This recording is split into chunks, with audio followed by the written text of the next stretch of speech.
Ces abeilles ont disparu du jour au lendemain, laissant derrière elles plus que des ruches vides. Bienvenue dans Mystère de minuit, je suis votre hôte Gustave. Dites-moi dans les commentaires d'où vous regardez. Vos commentaires enrichissent chaque mystère. Commençons.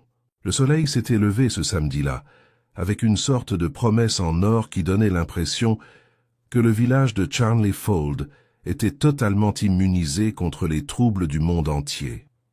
La rosée brillait sur les haies de lavande, les abeilles bourdonnaient paresseusement sur les derniers dahlias, et même les cloches lointaines des églises avaient un ton doux et pastoral. C'était le genre de matin dont les gens se souvenaient avec tendresse au cours des années suivantes, comme le dernier jour vraiment paisible avant que tout ne change.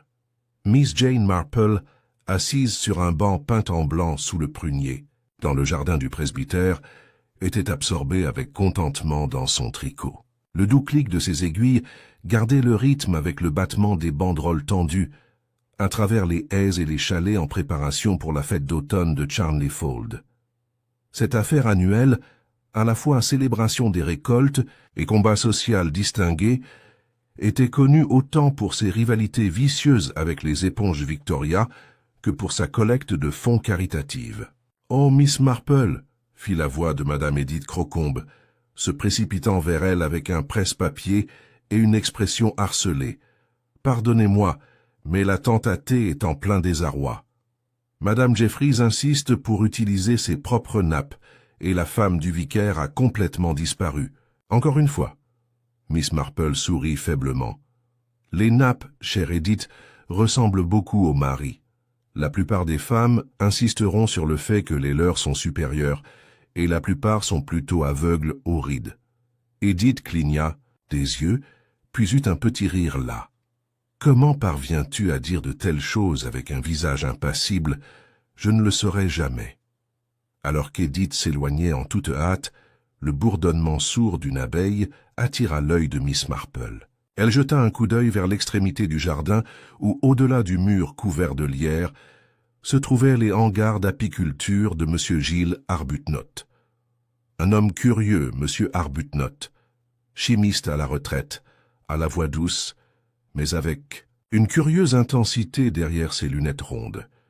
Il avait déménagé à Charnley Fold il y a 3 ans et se consacrait à l'apiculture avec le dévouement d'un moine. Il était connu pour produire le meilleur miel de fleurs sauvages du village et pour être plutôt protecteur envers ses abeilles. Ce fut donc assez étrange quand, à peine 1 heure plus tard, le même monsieur Arbuthnot déferla en trombe, oui, en trombe, à travers le terrain de la fête, ses bottes tachées de boue, son chapeau de paille de travers et son visage mortellement pâle. « Mes abeilles !» s'écria-t-il à personne en particulier, bien que plusieurs têtes se tournèrent vers lui. « Ils sont partis, tous les derniers. » Le révérend Pilling, qui venait juste de terminer le jugement du concours de moelle, fronça profondément les sourcils. « Partis? Que veux-tu dire, Giles? »« Ils ont disparu. Les ruches sont vides. Et... » Sa voix tomba ici pour devenir un murmure feutré et horrifié. « Il y a du sang sur l'herbe. » Un halètement ondulait dans la foule rassemblée, comme le vent traversait les roseaux. « Sang ?» Chez Arbuthnot, la fête fut rapidement oubliée, alors qu'un groupe de villageois commençait à se diriger vers la propriété de l'apiculteur, la curiosité dépassant toute réelle prudence. Miss Marple, très doucement, plia son tricot et se leva. « Du sang et des ruches vides, » murmura-t-elle, plus pour elle-même que pour n'importe qui d'autre. C'est une combinaison inhabituelle. Tandis qu'elle suivait la foule, ses yeux observaient chaque détail. Les murmures précipités et alimentés par les ragots, les regards prudents entre voisins et le regard furtif échangé entre Madame Bletchley et son locataire, le jeune monsieur Weeks qui avait récemment commencé à travailler pour aider monsieur Arbuthnot le week-end. Il était à peine midi, mais le jour avait déjà changé.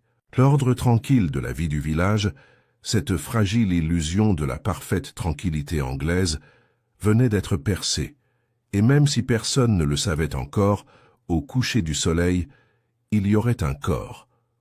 Au moment où le soleil commençait, sa lente descente vers les collines, Les ruelles tranquilles de Charnley Fold étaient pleines de spéculations. La fête, autrefois un charmant tourbillon d'étals garni de dentelles et de gâteaux au citron, s'était divisée en groupes nerveux, de villageois chuchotants.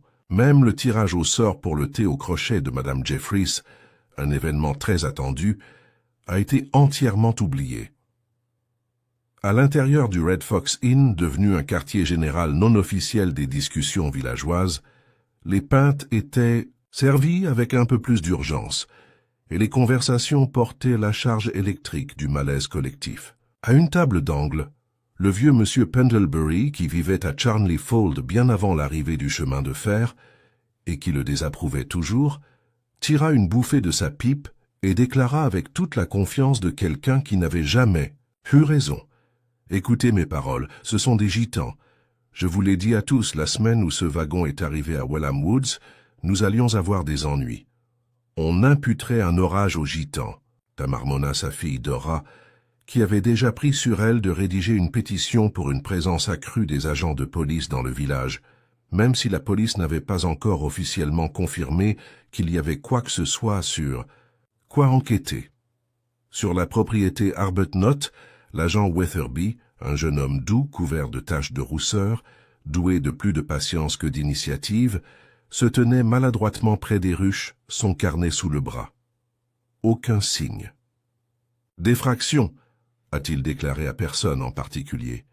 Aucun signe des abeilles non plus, juste disparu. « Les abeilles ne disparaissent pas tout simplement », a déclaré Madame Partridge, la maîtresse de poste, sur un ton qui suggérait qu'elle l'avait lu quelque part une fois. « Ils sont comme des chats. Ils se souviennent de l'endroit où se trouve. Qu'est la maison ?» Miss Marple, qui se tenait tranquillement au bord du petit rassemblement près du rucher, ne l'interrompit pas. Ses mains étaient vaguement jointes devant elle, et son expression était celle d'une légère curiosité. Rien de place. Pourtant, ses yeux bleu pâle s'attardaient sur l'arrosoir renversé près du chemin de la ruche. Il portait une bosse, comme s'il avait été frappé violemment et non par une chute.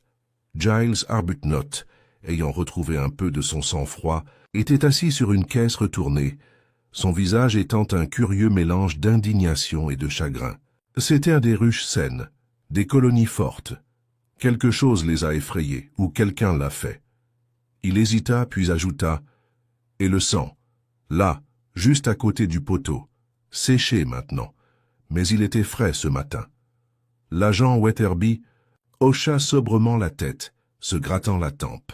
« Nous avons prélevé un échantillon. Le docteur Winstanley y jettera un œil, probablement un animal, un renard peut-être. » « Aucun renard n'ouvrirait une ruche, » marmonna Arbuthnot, les yeux plissés. Miss Marple se tourna légèrement au bruit des pas qui approchaient.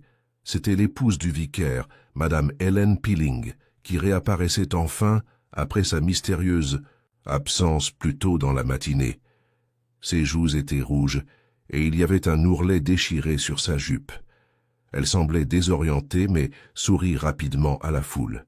« Terriblement désolée d'avoir raté le jugement, » dit-elle à bout de souffle, en effaçant la saleté de sa manche. « J'étais dans le verger inférieur, j'ai perdu la notion du temps. » Le verger, remarqua silencieusement Miss Marple, était directement adjacent à la propriété Arbuthnot. Mais elle ne dit rien, se contentant de hocher gentiment la tête lorsque la femme du vicaire passa devant elle. Plus tard dans la soirée, alors que le village était plongé dans des spéculations nerveuses et que le constable retournait à son bureau avec très peu de résultats pour sa journée de travail, Miss Marple s'assit de nouveau sous son prunier. Son tricot reposait sur ses genoux intacts. Elle observait le ciel crépusculaire où quelques abeilles, tardives des ruches de quelqu'un d'autre, tissaient des motifs paresseux dans le crépuscule. Les abeilles, pensait-elle, étaient souvent bien plus prévisibles que les humains. Ils suivaient l'odeur, l'instinct et l'ordre. Mais les gens suivaient la culpabilité, l'envie et la peur. Quelque part dans la confusion de la journée, quelqu'un avait été piqué. Et pas seulement métaphoriquement. Elle reprit son tricot. Le lendemain de la fête, Charnley Fold se réveilla. sous un ciel bas gris ardoise. Le temps avait changé, comme pour faire écho à l'inquiétude du village, et une légère bruine s'accrochait à chaque haie et à chaque rebord de fenêtre. Ce n'était pas le genre de matinée pour faire des courses ou bavarder dans la ruelle. Pourtant, à 8 heures, Miss Marple était déjà dehors, ses chaussures de marche bien usées, facilitant la tâche sur les sentiers humides. Elle n'était pas du genre à s'enquérir directement, pas au début. Mieux vaut laisser les choses se dérouler naturellement. Écouter plus que demander, permettre aux gens de remplir les silences, avec juste un peu plus que ce qu'ils voulaient. Son premier arrêt fut le bureau de poste, où Madame Partridge empilait maladroitement des colis sur un chariot derrière le comptoir. « Oh, Miss Marple, » dit la femme avec un sourire serré, en s'essuyant les mains avec son tablier. « Terrible affaire. »« Hier, terrible. »« Oui, » dit Miss Marple en ajustant son écharpe. « Pauvre Monsieur Arbuthnot. Je me demande s'il a mangé quelque chose depuis. Il m'a toujours semblé assez méthodique, mais un choc comme celui-là, eh bien, j'imagine que cela pourrait désorienter n'importe qui. » Désorienter. Il avait l'air prêt à jeter le pauvre Weatherby dans le tas de compost. Madame Partridge souffla. « Entre vous et moi, je pense qu'il est un peu touché. Vous auriez dû le voir se disputer avec le jeune Weeks la semaine dernière, crier devant la boulangerie de tous les endroits. Monsieur Weeks vient tout juste de commencer à travailler avec lui, mais il semble qu'il ne soit pas tout à fait d'accord. Vous savez ce qu'on dit? Trop de faux bourdons dans une ruche. » Les sourcils de Miss Marple se haussèrent légèrement. « Oh, mon Dieu! C'est malheureux. J'espère que Monsieur Weeks n'a pas été blessé. »« Blessé? Non, mais je ne serais pas surpris s'il démissionnait après ça. Il a été un peu boudeur à propos du village ces derniers temps. Il a dit quelque chose à propos de passer à autre chose. Je suppose que certaines personnes ne sont tout simplement pas adaptées à une vie tranquille. » Avec des remerciements et un doux sourire, Miss Marple partit, se dirigeant vers la boulangerie. La cloche au-dessus de la porte tinta lorsqu'elle entra, entraînant avec elle un courant d'air froid et humide. Derrière le comptoir se tenait Lydia Priwett, saupoudrée de farine et rincée des fours. « Bonjour, Miss Marple. Chignon Chelsea. Aujourd'hui? »« Oh oui, Lydia, et un pour le curé aussi. » De quoi remonter le moral de la paroisse après le bouleversement d'hier. Pendant que Lydia emballait les petits pains, elle regarda autour d'elle et se pencha. C'est tout ce dont les gens ont parlé, vous savez. Certains disent que ce n'est pas seulement les abeilles qui ont disparu. Ils disent que quelque chose était pris. Miss Marple pencha la tête. « Oh » Lydia hocha la tête. « Je ne sais pas grand-chose, mais mon frère Toby a vu le policier porter un paquet enveloppé dans un sac en toile de jute. Ce n'étaient pas des abeilles, à moins que les abeilles aient la taille d'un chien. Il a dit qu'il y avait du sang dessus aussi. Ils l'ont emmené au cabinet. Ce n'était pas une pratique courante, sauf s'il y avait une incertitude quant à la nature du décès. Un corps, peut-être, ou une partie de celui-ci. Pauvre Dr. Winstanley, dit calmement Miss Marple. Il est plutôt surmené ces jours-ci. Je ne serais pas surpris s'il buvait à nouveau, marmonna Lydia en fermant la boîte. Je l'ai vu quitter Madame Bletchley vers minuit la semaine dernière, et elle ne le fait même pas. À voir, je n'ai plus mal à la hanche, plus depuis l'opération. Miss Marple accepta les petits pains avec un remerciement poli, remarquant mentalement l'œil perçant de Lydia. Les potins à Charnley Fold étaient rarement des bavardages inutiles, c'était un sport local. Et souvent, cela sonnait étonnamment vrai. Cet après-midi-là, la présence policière dans le village s'est subtilement accrue. Une voiture en provenance de la gare régionale est arrivée vers 2 heures, transportant l'inspecteur détective Geoffrey Mallory, un homme grand et poli, avec un léger accent londonien et un air légèrement condescendant. Il a serré la main du gendarme Weatherby devant le Red Fox Inn, a jeté un œil sur les chalets environnants et a demandé à parler avec Giles Arbuthnot. Miss Marple, qui marchait dans l'allée avec un petit paquet de laine sous le bras, ralentit au rythme de la voix de l'inspecteur. « Et c'était ici l'endroit? Ici? »« Oui, » dit Arbuthnot d'un ton raide. juste au bord du chemin de la ruche. Une tache de sang, pas beaucoup mais frais. Je n'avais rien touché. Et vous êtes sûr que les abeilles n'ont pas simplement essaimé et déménagé? Cela arrive. Non. Je l'aurais su. Les abeilles ne disparaissent pas la nuit sans laisser de traces. Et quelque chose d'autre était ici. Je pouvais le sentir. L'inspecteur émit un son évasif. Et cette dispute avec votre assistant, Monsieur Weeks, est-il vrai qu'il vous a menacé? Arbuthnot hésita. Pas en tant que mot. Il était troublé. Je l'ai surpris en train de fouiller mes papiers dans le hangar. Il a prétendu que c'était une erreur. Il a dit qu'il était curieux de connaître mes notes. Mais j'avais écrit quelque chose d'assez privé. Miss Marple ne s'est pas attardée.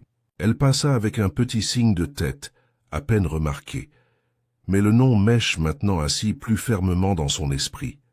C'est plus tard, alors qu'elle prenait le thé avec le vicaire et sa femme, que les instincts de Miss Marple s'éveillèrent véritablement.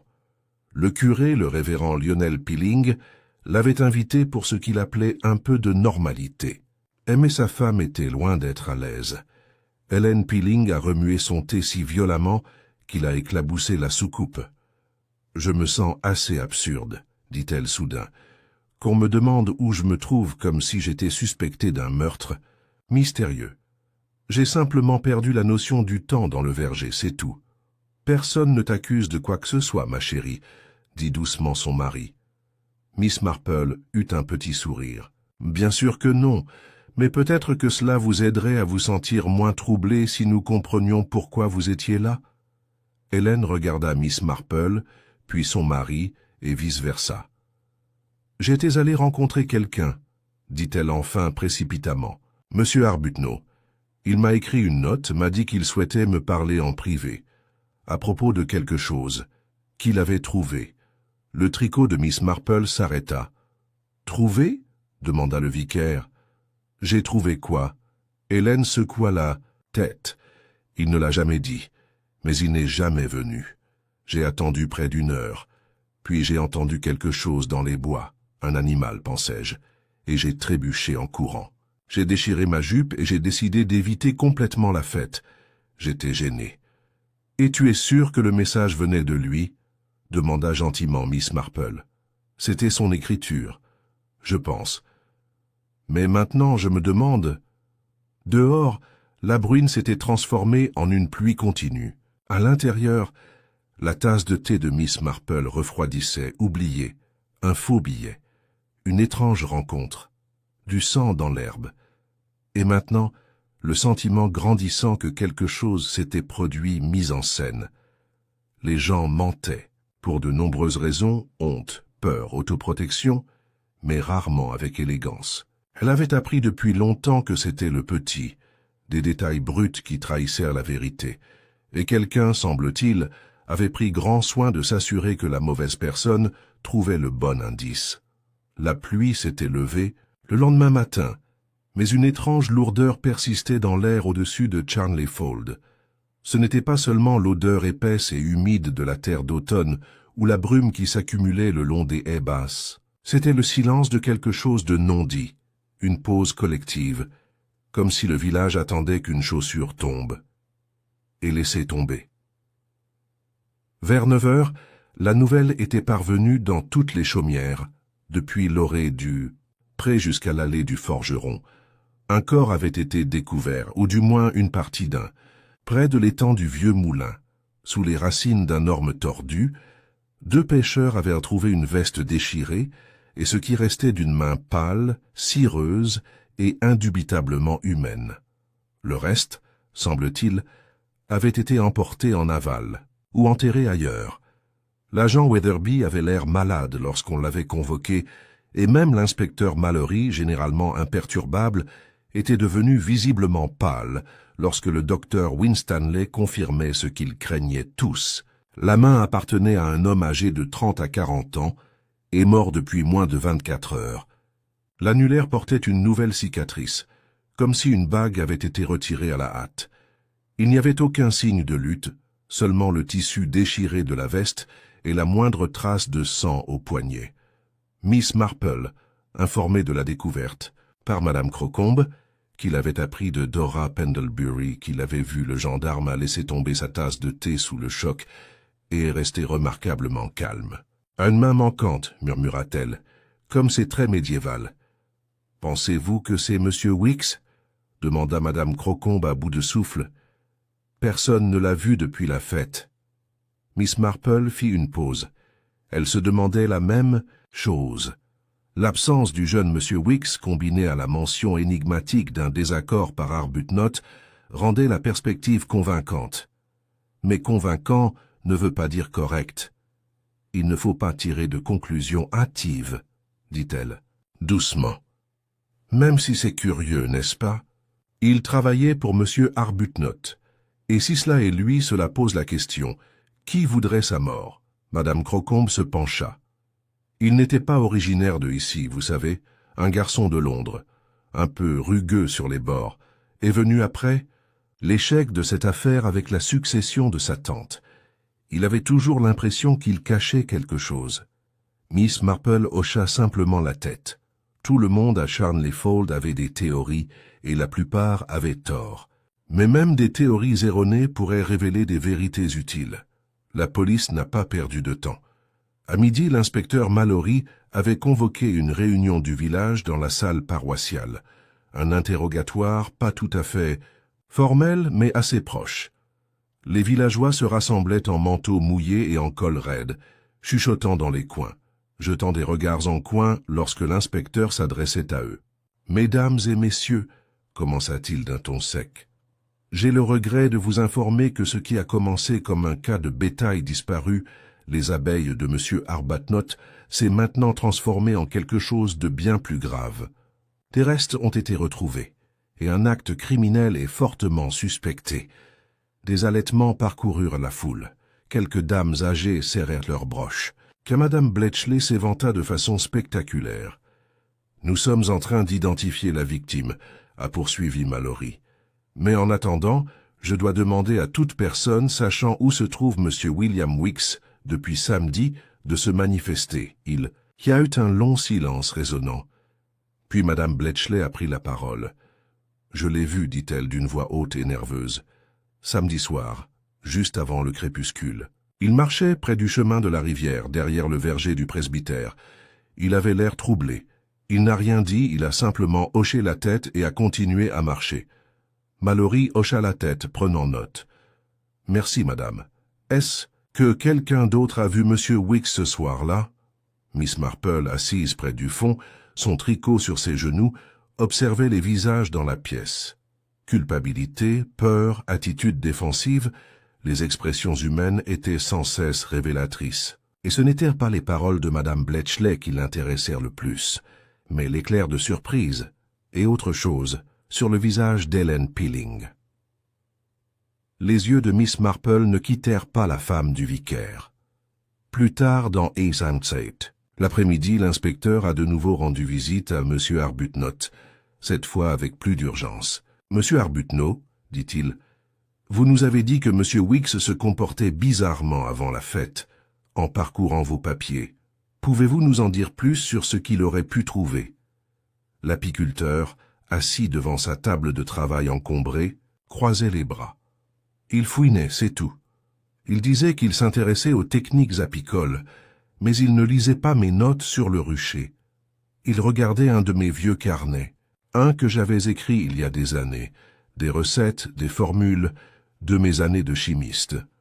Pourquoi s'en soucierait-il? Arbuthnot hésita.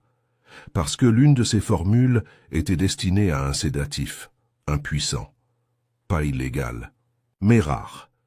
Je l'avais utilisé il y a des années dans un contexte vétérinaire, mais il pourrait être mal utilisé. Mallory se pencha. Tu penses qu'il le voulait pour quelque chose? Je pense qu'il cherchait un moyen de pression, ou un secret. Ce soir-là, alors que le village se blottit sous des parapluies et regardait les agents ratisser les berges de la rivière avec des lanternes, Miss Marple prit le thé avec le docteur Winstanley.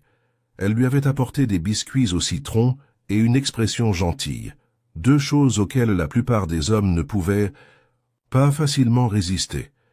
Je comprends que cela doit être très éprouvant, dit-elle doucement, d'être entraîné dans une affaire comme celle-ci. Connaissiez-vous Monsieur Weeks? Seulement un peu, répondit le médecin en essuyant les miettes de son revers.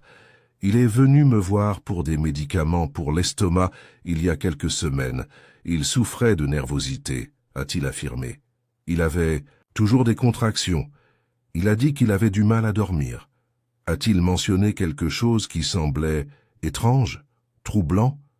Winstanley sirota son thé. Pas directement, bien qu'il ait posé des questions curieuses, sur les poisons, croyez-le ou non. Il a affirmé qu'il écrivait une pièce de théâtre. Il voulait savoir combien de temps une personne pouvait vivre avec certaines toxines dans son organisme. J'ai supposé que c'était du théâtre amateur. Les yeux de Miss Marple pétillèrent. C'est généralement le cas, jusqu'à ce que ce ne soit plus le cas. À la tombée de la nuit, le village s'était installé dans un calme tendu et spéculatif. Les agents étaient retournés à leur logement. Les recherches le long de la rivière reportées jusqu'au petit matin. La pluie était revenue, douce et persistante. Miss Marple était assise près de son feu, un châle autour des épaules, l'esprit tourné vers les faits, un homme disparu, probablement mort, un faux billet, une femme effrayée, une recette sédative, une bague manquante. Chaque fil était déconnecté, et pourtant elle pouvait sentir un motif se former faible et encore incomplet. Elle pensa aux abeilles. Une ruche en désarroi, une reine détrônée, des ouvrières confuses. Le chaos n'est pas survenu par hasard dans la nature, mais uniquement en réponse à une menace ou à une manipulation. Quelqu'un du village avait remué la ruche, et quelqu'un d'autre, très probablement, avait été piqué à mort à cause de cela. Le brouillard arrivait avant l'aube, s'enroulant sur les champs et les haies comme une marée lente. À l'heure du petit déjeuner, elle s'était épaissie au point que des formes familières, des granges, des arbres, et même des voisins, semblaient fantomatiques, à moitié formés. Les villageois de Charnley Fold se déplaçaient plus doucement ce matin-là, parlant à voix basse et regardant par-dessus leurs épaules comme s'ils s'attendaient à ce que le brouillard lui-même murmure des secrets. Miss Marple, cependant, s'était levée tôt et était sortie avec détermination. La veille, elle avait remarqué quelque chose que personne d'autre ne semblait considérer comme inhabituel, un carré d'herbe broyé à côté du hangar de l'apiculteur, juste au-delà de la dernière ruche. Dans le tumulte de la découverte de samedi, les gens s'étaient précipités dans les environs sans grande attention.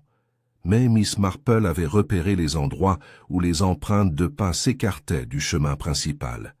Quelque chose, ou quelqu'un avait emprunté un chemin différent. Et ainsi, châle fermement enroulé contre l'humidité, elle retourna à la propriété Arbuthnot ce matin-là, un panier de scones frais à la main, couverture parfaite pour sa visite. Giles Arbuthnot a ouvert la porte dans son pull de jardinage, les cheveux ébouriffés, les lunettes légèrement embuées. Il ressemblait moins à un homme se remettant d'un traumatisme qu'à un homme perdu dans ses pensées. « Miss Marple, » dit-il avec un clin d'œil surpris, « tu sors tôt. »« Je trouve que le brouillard donne au thé un meilleur goût, » dit-elle joyeusement en entrant. « Et j'ai pensé que tu aimerais peut-être un petit déjeuner que tu n'as pas besoin de chercher. Dans ton garde-manger. » Il sourit légèrement et désigna la cuisine. Alors qu'il faisait bouillir la bouilloire, elle regarda autour d'elle. La cuisine était ordonnée mais clairsemée. Aucun signe d'invité récent, aucune photographie sur les murs. Juste des pots de miel, quelques textes apicoles et une collection de petits flacons en verre vide soigneusement alignés sur le rebord de la fenêtre. « Vous savez, » dit-elle doucement, regardant la vapeur s'échapper de la bouilloire, « j'ai lu un jour un livre sur le sabotage des ruchers, une chose terrible. Un apiculteur rival utilisait de la fumée mélangée à de l'extrait de valériane pour attirer les abeilles de la ruche. Il a dit que cela les rendait dociles, alors quelqu'un pourrait les transporter. » Arbuthnot se tourna, lentement. « Valériane, c'est un vieux truc. »« Tout à fait, » a déclaré Miss Marple. Dépassée, mais efficace. Elle laissa cela planer dans l'air pendant qu'il versait du thé. « Avez-vous déjà conservé de la valériane dans vos magasins ? » Monsieur Arbuthnot. Il hésita. Je l'ai fait il y a des années. Je ne l'ai pas utilisé depuis des lustres, pas depuis que j'ai appris des pratiques plus éthiques. Miss Marple hocha la tête en sirotant une gorgée. Bien sûr. Après une pause tranquille, elle demanda à visiter le hangar. Il l'y conduisit sans objection, ouvrant le cadenas et ouvrant grand la porte. L'odeur de la cire et de la fumée de bois flottait dans l'air. Des cadres en bois empilés sur un côté, un établi parsemé d'outils et de notes manuscrites. Ses yeux scrutèrent le sol. Aucun signe évident de lutte. Mais près du mur du fond, sous une étagère basse, quelque chose brillait faiblement dans la poussière. Elle se baissa et le récupéra. C'était un bouton plat argenté, avec un petit éclat le long du bord. Pas particulièrement ancien, mais pas moderne non plus. Ne fait pas partie de la garde-robe typique de M. Arbuthnot, qui penchait vers la simple toile et la laine. Et certainement, pas d'une combinaison d'apiculteur qu'elle ait jamais vue. Elle le retourna entre ses doigts gantés et ne dit rien. Mais elle l'a empoché.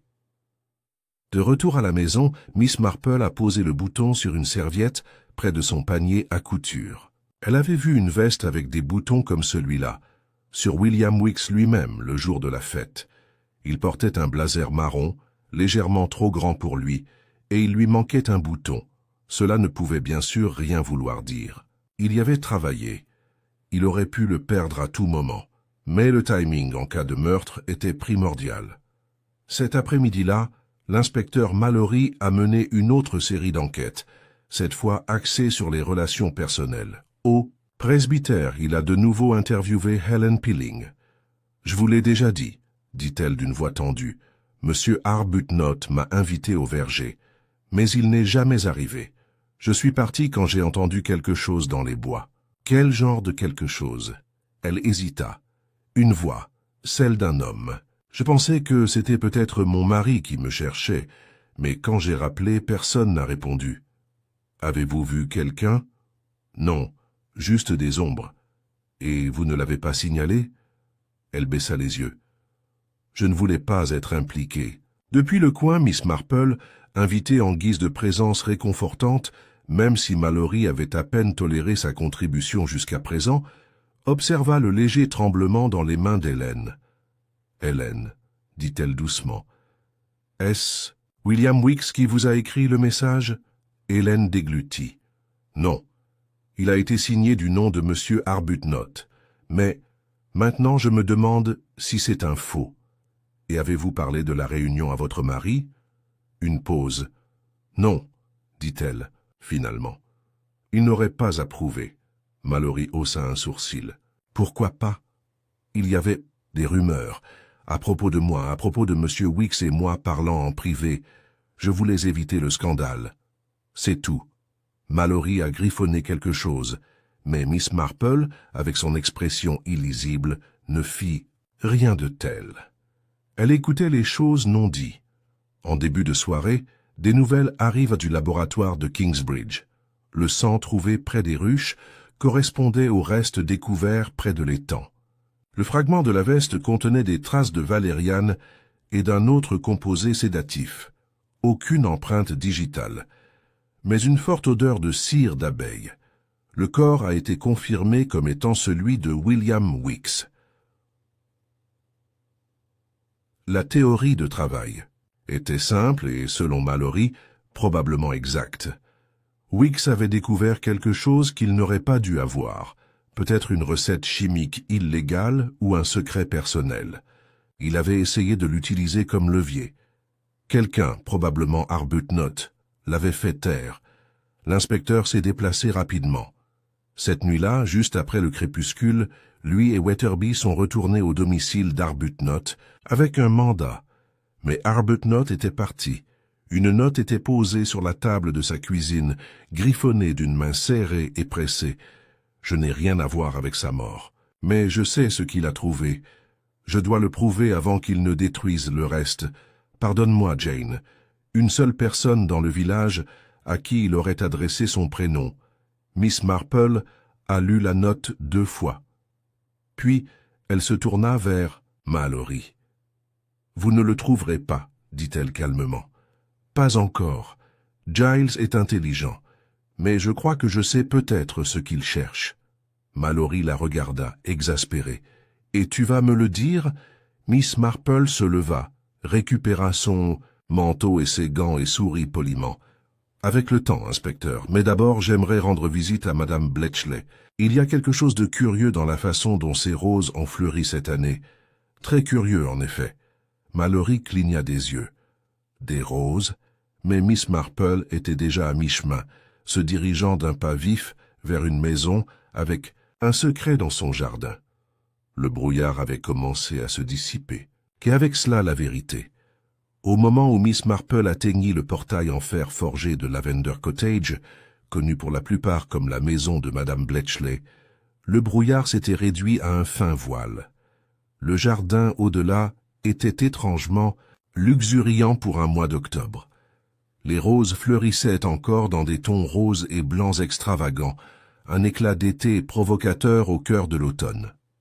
L'effet était charmant, voire théâtral, mais Miss Marple n'était pas là pour admirer les roses. Elle frappa légèrement à la porte qui s'ouvrit après quelques instants pour révéler Madame Bletchley elle-même, drapée, comme toujours, dans quelque chose de soyeux et légèrement parfumé de sachets de lavande. Ses cheveux étaient trop dorés pour son âge, et son sourire trop pratiqué. « Miss Marple, dit-elle en inclinant la tête, comme c'est inattendu. Je m'excuse pour l'intrusion, ma chérie. Je passais par hasard, et j'ai pensé demander des nouvelles. De vos roses. Elles ont fait parler d'elles au Women's Institute. » Les yeux de Madame Bletchley clignotèrent. « Vraiment? Eh bien, je m'en occupe. Une taille appropriée, une alimentation soignée.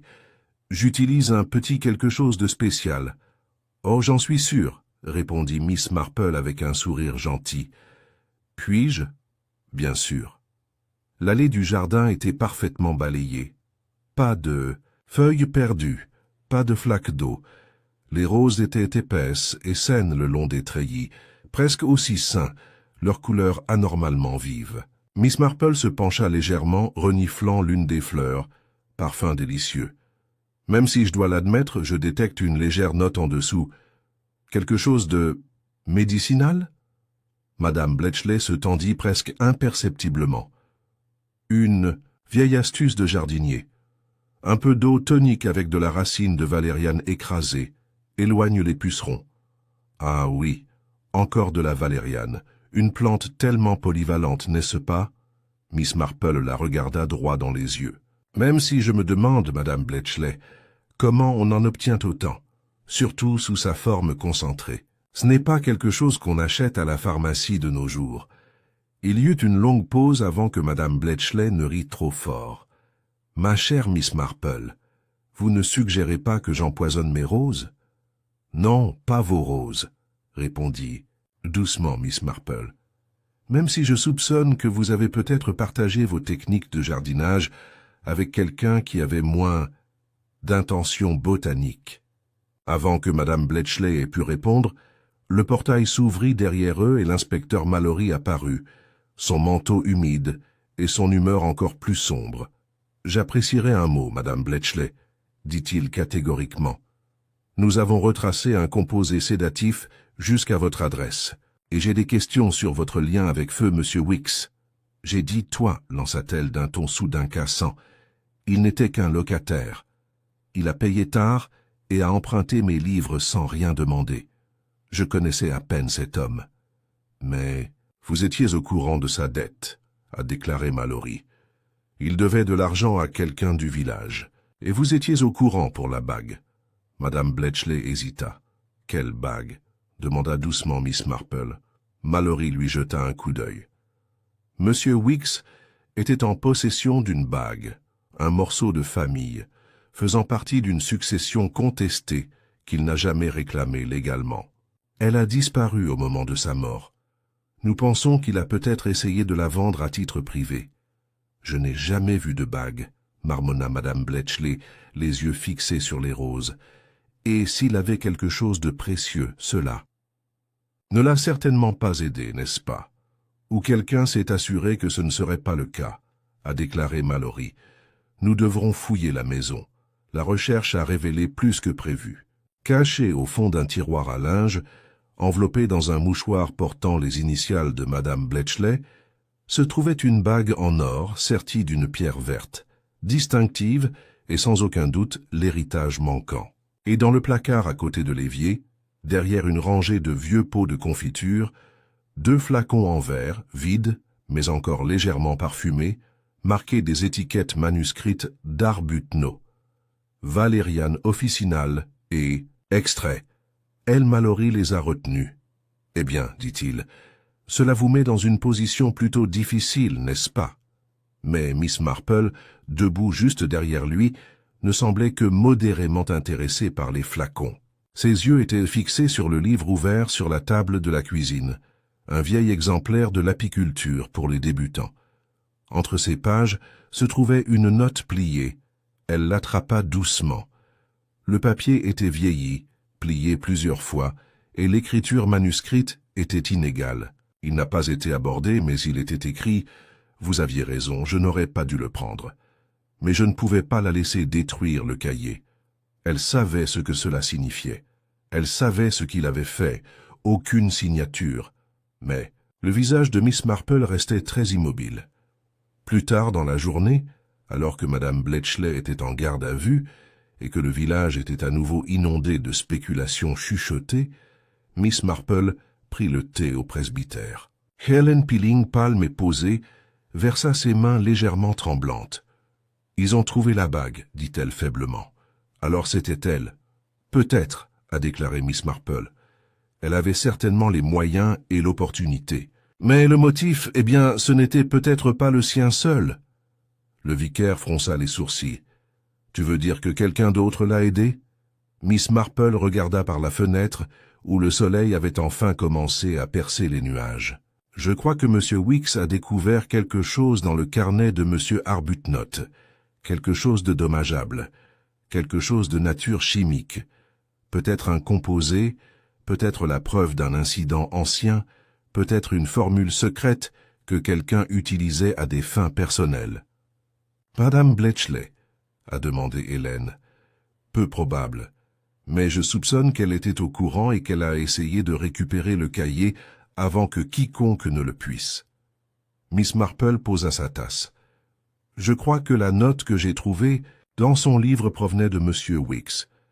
Il a peut-être volé le cahier pour négocier, puis a essayé de le cacher lorsqu'il a réalisé à quel point il était dangereux. Madame Bletchley l'a confronté, peut-être même l'a drogué, après tout, elle avait accès à des sédatifs. » Helen Peeling regardait sur ses genoux. « Mais tu ne crois pas qu'elle l'a tué ?» dit-elle doucement. « Non, » répondit Miss Marple. « Non. Elle était égoïste, oui, et trompeuse, mais pas violente. Et William Weeks est mort violemment. Ce n'était pas sa façon de faire. » Le silence qui suivit dura trop longtemps. « Madame Peeling, » dit doucement Miss Marple, « vous étiez près du verger, à cette nuit-là.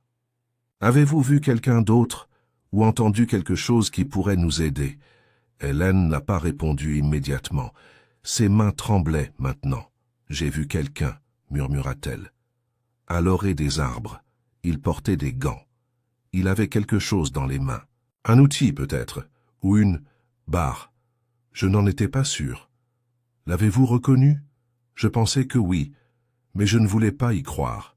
Madame Peeling, dit doucement Miss Marple, vous devez parler. Quelqu'un est déjà mort. Et si j'ai raison, quelqu'un d'autre pourrait être le prochain. » Les lèvres d'Hélène s'entr'ouvrirent. C'était le médecin Winstanley. Je l'ai vu près de la clôture. Il surveillait la maison. Le docteur, celui qui possède les connaissances en matière de sédatifs, celui qui connaissait les poisons et avait accès à tout ce dont il avait besoin, celui qui buvait trop et perdait sa réputation, celui qui avait autrefois, il y a bien longtemps, travaillé dans un laboratoire privé avec Giles Arbuthnot. Les yeux de Miss Marple se plissèrent. Elle avait le sentiment que le carnet manquant révélerait bien plus que des extraits de plantes et des formules de miel. Cela révélerait pourquoi William Weeks devait mourir, et qui, dans ce village de secret, avait tué pour protéger une vérité longtemps enfouie. Le lendemain matin arriva avec un froid glacial, une fine gelée glaçant les allées du jardin et rendant cassants les derniers dahlias. Charnleyfold semblait retenir son souffle. La découverte de l'anneau et l'arrestation de Madame Bletchley avaient donné au village de quoi se nourrir, mais le sentiment de clôture n'était pas venu. Au contraire, le malaise s'était accru. Miss Marple savait pourquoi. La vérité, comme le miel, avait commencé à couler du rayon, mais le noyau était toujours caché. Elle était assise avec son tricot sur le bord de son canapé, réfléchissant attentivement à la confession chuchotée d'Ellen Peeling. Le docteur Winstanley avait été vu au bord du verger la nuit de la mort de William Weeks. Le médecin avait des motivations, des connaissances et une histoire personnelle avec Giles Arbuthnot. Mais ce qui avait véritablement attiré son attention était quelque chose de plus simple. Une ligne que Weeks avait écrite dans la note cachée dans le livre de Madame Bletchley. Elle savait ce qu'il avait fait. Ce « il » était la pièce manquante. Pas des mèches, pas Arbuthnot, quelqu'un d'autre. Le « lui » dont le secret avait suscité chantage et meurtre. L'inspecteur Mallory n'avait pas perdu de temps pour appeler le docteur Winstanley pour l'interroger. Le médecin est arrivé au poste impeccablement habillé, avec une légère odeur de fumée de pipe accrochée à son manteau. Il était calme, trop calme, remarqua Miss Marple lorsqu'elle le vit partir ensuite. L'inspecteur était moins posé. « Je ne lui fais pas confiance », lui murmura Mallory à l'extérieur de la gare. « Il a réponse à tout. Il prétend qu'il traitait Madame Bletchley pour son anxiété, explique les flacons. Il dit qu'il se promenait près du verger cette nuit-là pour vérifier un ensemble de blaireaux qu'il surveillait. » « Un ensemble de blaireaux ?» Miss Marple haussa les sourcils. « Cela semble plutôt idéalement rural. » Mallory grogna. « J'ai besoin d'une preuve, un motif, quelque chose de solide. »« Vous ne trouverez ni l'un ni l'autre, » dit doucement Miss Marple, « si vous continuez à chercher aux endroits habituels. » Elle fit une pause.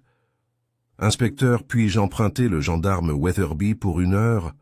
Mallory la regarda avec méfiance. « Pour faire quoi ?»« De vous. » 1 heure plus tard, l'agent Weatherby, de la boue sur les bottes et de la sueur sur le front, se tenait dans un étroit terrain derrière le vieux moulin, l'air déconcerté.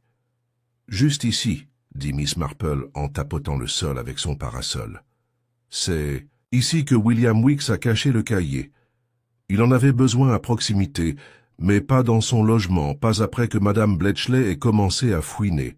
Il était intelligent, mais pas assez intelligent pour penser à long terme. Cet endroit est humide. Il l'aurait enveloppé dans une toile cirée. » Weatherby lui lança un regard sceptique, puis enfonça la pelle dans la terre. Cela n'a pas pris longtemps.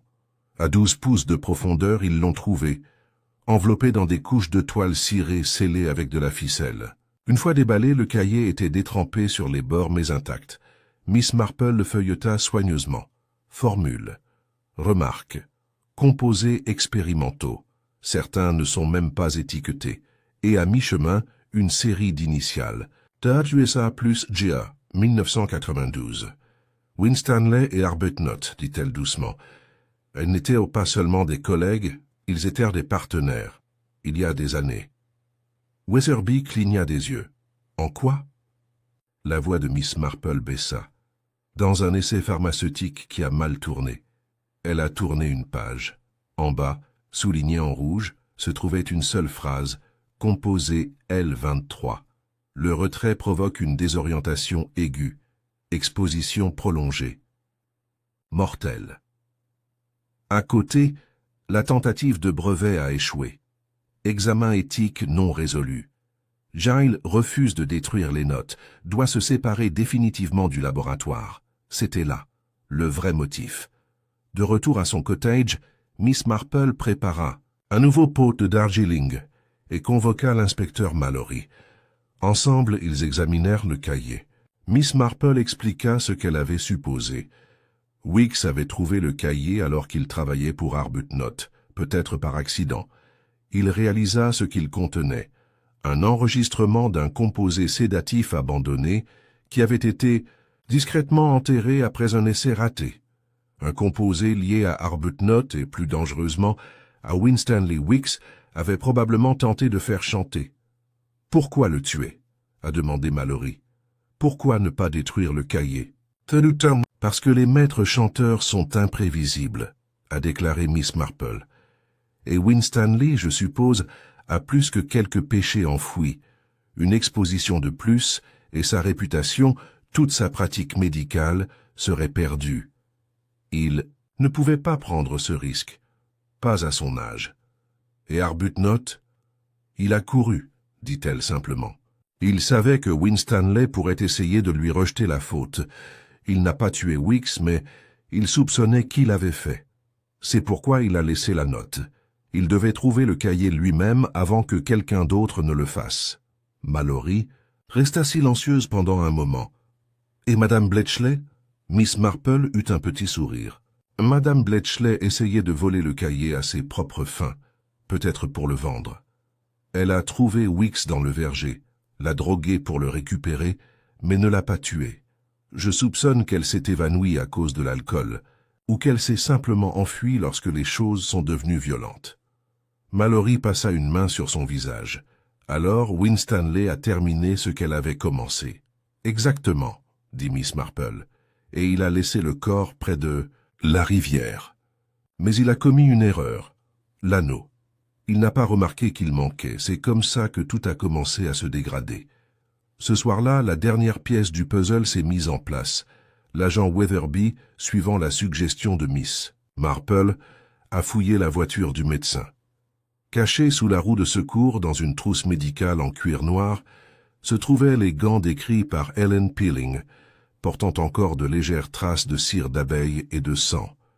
Winstanley a été arrêté cette nuit-là. Le village était abasourdi. Il était leur médecin depuis plus d'une décennie, un homme d'une apparente dignité.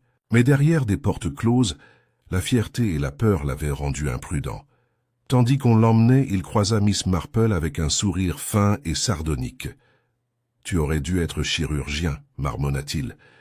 Vous avez un talent pour ouvrir les choses. » L'expression de Miss Marple était douce. « Oh, je n'opère pas, docteur.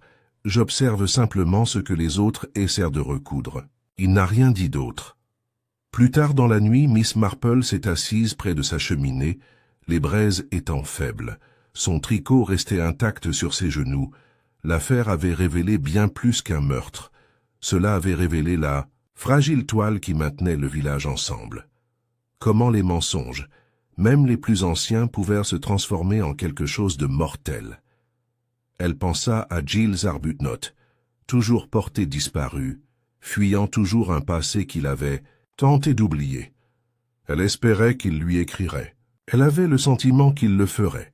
Et tandis que le feu crépitait doucement, elle réfléchissait, comme toujours, non pas au crime lui-même, mais à ce qu'il avait rendu possible, fierté, peur, et la dangereuse croyance selon laquelle les secrets enfouis assez profondément ne fleuriraient jamais. Le lendemain matin, Charnleyfold avait l'impression d'avoir expiré collectivement. La nouvelle de l'arrestation du docteur Winstanley s'était répandue dans le village comme une pierre jetée dans l'eau calme, avec des vagues de choc, de consternation et de satisfaction feutrée. Mais Miss Marple, ayant vécu assez longtemps pour savoir que les gens agissent rarement seuls lorsque les secrets sont aussi profonds, n'était pas entièrement satisfaite. Elle recommençait à tricoter, clic, clic, pause, assise près de la fenêtre de sa maison, tandis que ses yeux suivaient les silhouettes à l'extérieur. L'agent Weatherby se tenait près de la porte de l'église et parlait à Dora Pendlebury avec la maladresse d'un homme peu habitué au commérage du village.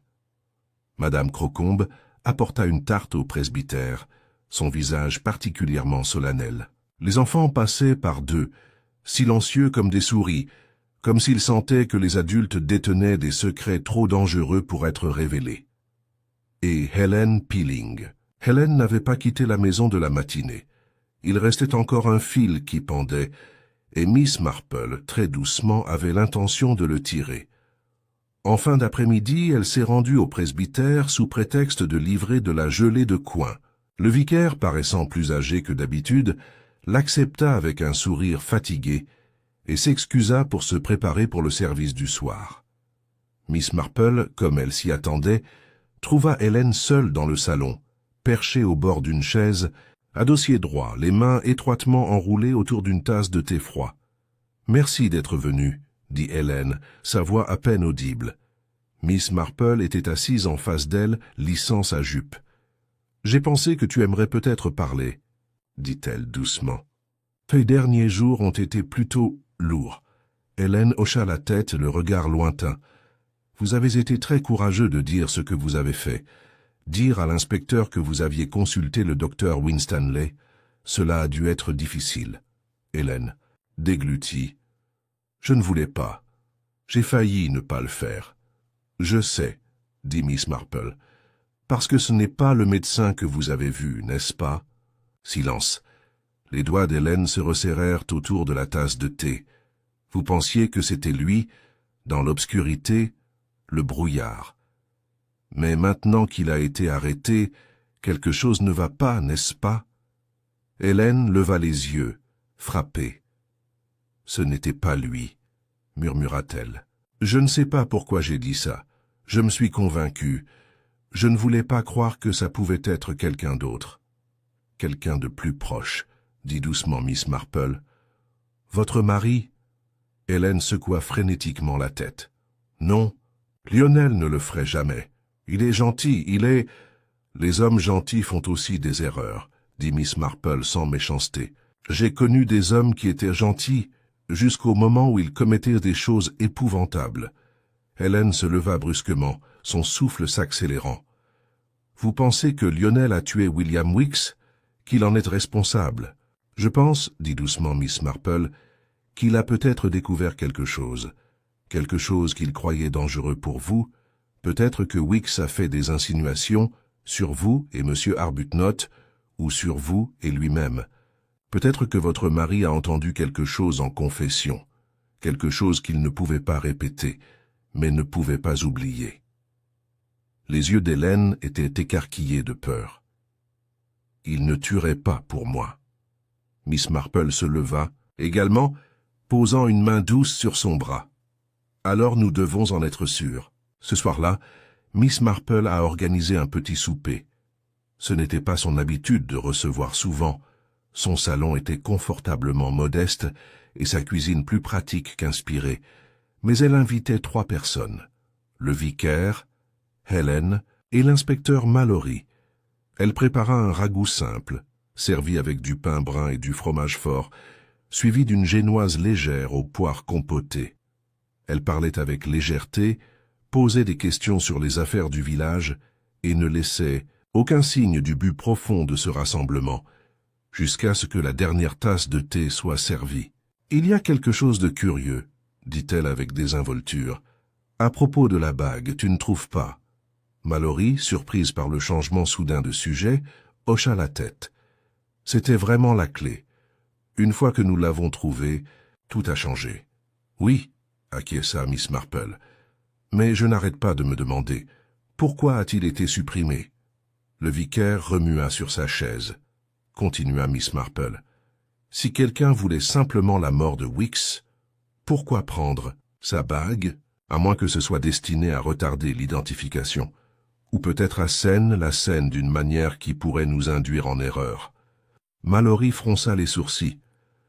Vous voulez dire que le tueur l'a délibérément retiré pour nous? Faire croire qu'il avait été volé? Miss Marple eut un doux sourire. Ou peut-être pour culpabiliser quelqu'un d'autre. Elle se tourna vers le vicaire. « Dites-moi, révérend, quand avez-vous réalisé que votre femme mentait ?» Le silence, qui suivit, fut étouffant. Le visage de Lionel Pilling pâlit puis rougit. Ses mains tremblaient alors qu'il posait sa tasse de thé. Elle avait peur, dit-il d'une voix rauque. Weeks faisait pression sur elle. Je ne sais pas ce qu'il voulait. De l'argent, de l'attention, peut-être même pour nuire à sa réputation. Il lui a dit qu'il avait des lettres. Il a menacé de les montrer. Je ne l'ai pas cru au début, mais... Hélène s'était détournée, les épaules rigides. « Je l'ai suivi, » dit le vicaire. « Cette nuit-là. Je l'ai vu la rencontrer dans le verger. J'ai pensé que Dieu m'aide. Je pensais qu'ils étaient ensemble. Non, murmura Hélène. Je suis allé l'arrêter. Je lui ai dit de partir. Je ne savais pas que Lionel regardait.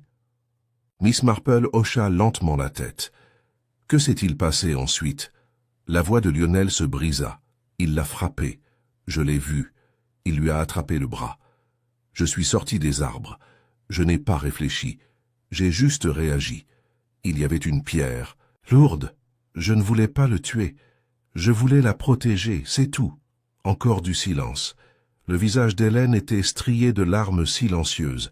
J'ai couru, poursuivit le vicaire d'un ton creux. Je l'ai traîné jusqu'au bord de la rivière. Je pensais que s'il était retrouvé plus tard, loin du verger, cela pourrait être imputé à quelqu'un d'autre. J'ai vu la bague et j'ai pensé, si je la prenais, cela pourrait confondre les choses. Je l'ai donnée à Edith Bletchley le lendemain. Elle a dit que je l'avais trouvée dans le cimetière. Elle l'a prise sans jamais poser de questions. Miss Marple restait immobile, son expression illisible. Vous avez essayé de le faire ressembler à quelqu'un d'autre, et vous avez réussi pendant un temps. Mallory se leva lentement, le visage sombre. J'aurais besoin d'une déclaration complète. Le vicaire se tenait également debout, grand et fier, même en disgrâce. Je vais y arriver, dit-il. Mais je vous demande seulement de parler doucement à l'évêque. Je ne demande pas de pardon, seulement de la compréhension.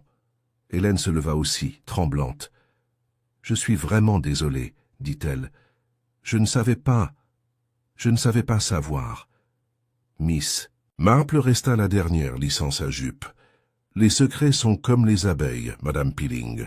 Laissées en essaim, elles piqueront tout le monde sur leur passage. Mais capturées tôt, eh bien, elles pourraient encore produire du miel. Elle leur lança un long et triste regard. Puis elle débarrassa la table. Cette nuit-là, de nouveau, seule Miss Marple regarda les dernières braises s'éteindre dans son foyer. La vérité enfin avait émergé, non pas à partir d'indices ou d'objets, mais de l'observation. À la façon dont les gens tressaillaient, détournaient le regard et disaient des demi-vérités qu'ils croyaient inoffensives, et elle avait attendu, comme toujours, non pas pour accuser, mais pour écouter. Il n'y avait aucune joie là-dedans, mais c'était clair. La justice, comme le miel, mettait du temps à se former, mais quand c'est arrivé, c'était doux et irrévocable. À la fin de la semaine, Charnley Fold avait commencé le lent travail de réparation de ses bords effilochés. Les journaux avaient fait la une des journaux. Un vicaire avoue un homicide involontaire dans un paisible village anglais, même si aucun n'a capturé la dévastation silencieuse qui s'est emparée de la paroisse. Les portes de l'église restaient ouvertes, mais le révérend Lionel Pilling s'était retiré tranquillement, les cloches se taisant à l'exception de leurs carillons mécaniques. À sa place, la communauté s'est rassemblée en cercle provisoire, au Red Fox Inn, dans la file d'attente des épiciers, près de la boîte aux lettres, offrant sa sympathie de la manière feutrée et latérale que seuls les villages anglais maîtrisent vraiment. Personne n'a célébré la vérité. Il n'y avait là aucun triomphe, seulement la connaissance tacite que quelque chose autrefois entier avait été irrévocablement fissuré. Et pourtant, tout le monde n'était pas satisfait. L'inspecteur, Mallory assis avec raideur en face de Miss Marple dans son salon, la regardait avec un mélange d'admiration et de malaise résiduel. « Vous aviez raison à propos du vicaire, dit-il, même si je continue de dire qu'il a fallu du courage pour le coincer ainsi autour d'un thé et d'une génoise. » Miss Marple sourit en croisant doucement les mains. « Le thé est rarement une question de thé, inspecteur. Le plus souvent, il s'agit de ce que les gens révèlent lorsqu'ils pensent qu'ils sont simplement polis. » Il poussa un grognement ironique. « Mais ce que je n'arrive pas à comprendre, ce qui me dérange vraiment, c'est que tout cela semble encore trop propre. Les aveux du vicaire correspondent, mais à peine. S'il était si certain que Weeks avait des lettres, pourquoi ne pas aller voir la police? Pourquoi agir si imprudemment? Parce que, a déclaré Miss Marple, il n'a pas agi par certitude, il a agi par peur et par culpabilité. Mallory se pencha en avant. Tu penses toujours qu'il y a plus. Je sais que oui, dit-elle doucement. Le carnet que Weeks a découvert, le composé sédatif, cela n'a jamais été entièrement expliqué, pas par le vicaire, pas même par Arbuthnot. Mallory fronça les sourcils. Vous pensez qu'Arbuthnot était toujours impliqué? Je crois, a déclaré Miss Marple en attrapant une petite pile de correspondances sur sa table d'appoint, que Giles Arbuthnot n'a jamais cessé d'être impliqué. Elle en sortit une lettre, fine, à l'écriture sobre et précise. Jeanne, vous avez dit un jour que les gens changeaient rarement, et j'ai trouvé cela cynique. Mais maintenant je vois ce que tu voulais dire. Je pensais avoir laissé mon passé derrière moi avec les abeilles, mais comme tout le reste, ils ont une façon de suivre. Weeks a trouvé mes notes. Oui. Mais il ne les comprenait pas. Il a trouvé ce que j'avais enterré, oui, mais pas ce que j'avais caché. Ce n'était pas le sédatif qui le mettait en danger. C'est ce qui est arrivé après. Le complexe que Winstanley et moi avons essayé de détruire. Celui que le ministère a refusé d'enregistrer. Celui que j'ai secrètement affiné. Je n'ai jamais eu l'intention de l'utiliser, pas encore, mais Madame Bletchley voulait des résultats rapides dans son jardin, et Dieu me pardonne, je lui ai donné une fiole. Je pensais qu'elle le diluerait. Je n'aurais jamais imaginé qu'elle l'utiliserait sur quelqu'un. Quand Weeks a commencé à appuyer, j'ai paniqué. Je lui ai dit de récupérer l'échantillon. Je ne sais pas si... Elle l'a drogué cette nuit-là. Elle ne le dira pas. Mais je sais une chose. Elle n'est pas la dernière personne à l'avoir vu vivant. Vous ne me pardonnerez peut-être pas, mais je pense que vous comprendrez. Géorgie. Mallory l'a lu 2 fois, puis une 3e fois. Son visage s'était tendu à chaque passage. Alors vous me dites qu'Arbuthnot a donné à Madame Bletchley le composé, le même que celui de ses expériences ratées, et qu'elle l'a utilisé pour droguer Weeks, qu'il croyait elle l'a commencé, et quelqu'un d'autre l'a terminé? Oui, dit Miss Marple. Il avait déjà fui au moment où le corps a été retrouvé. Mais il s'en doutait.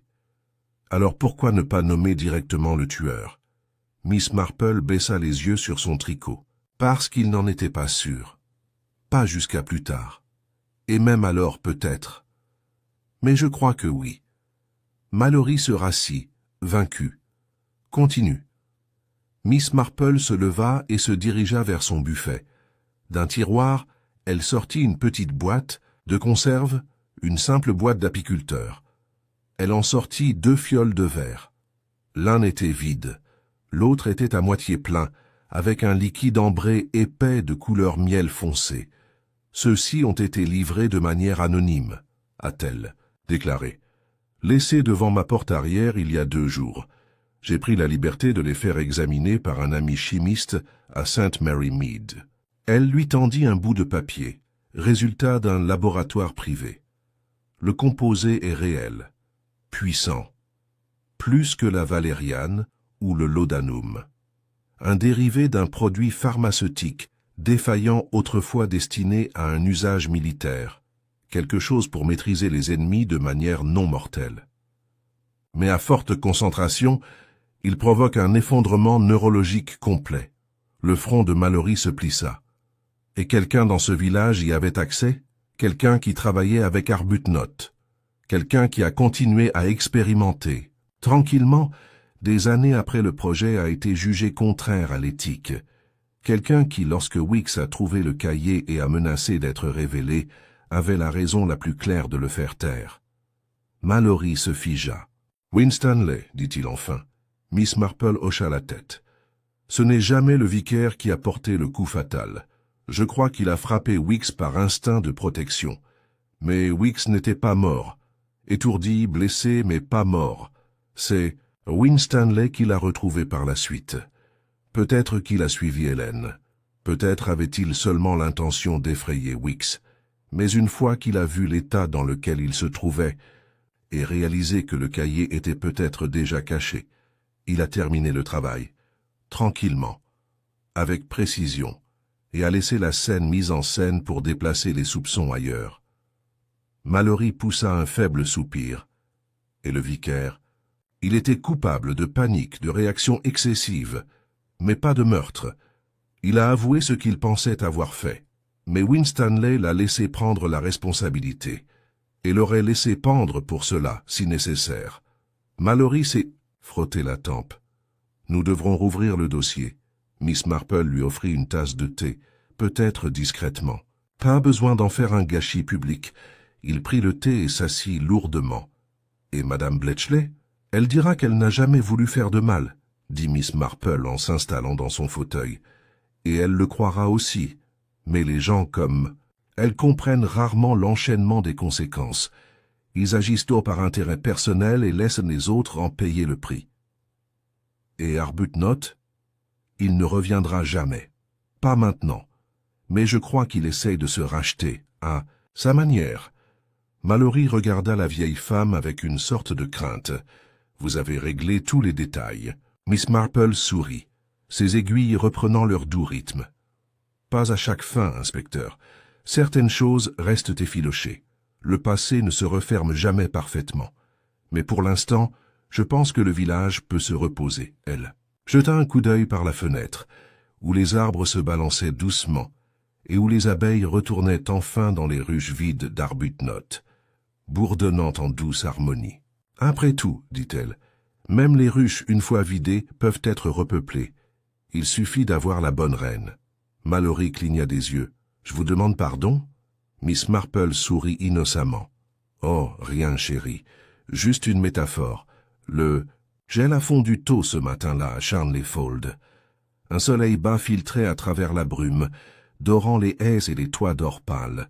De la fumée s'échappait à nouveau des cheminées et le rythme habituel de la vie du village, interrompu, craquelé, presque défait, commençait à reprendre ses rythmes familiers. Mais personne n'a oublié. Pas encore. Pas complètement. Le docteur Winstanley avait été expulsé discrètement, emmené par les autorités à Kingsbridge, après que de nouvelles accusations aient été révélées.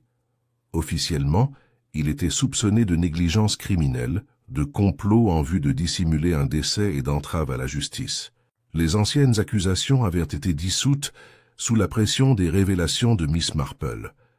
Même si, en vérité, l'inspecteur avait hésité avant de rendre publique la décision. Certains pensaient que justice avait déjà été rendue avec la démission du révérend Lionel Pilling.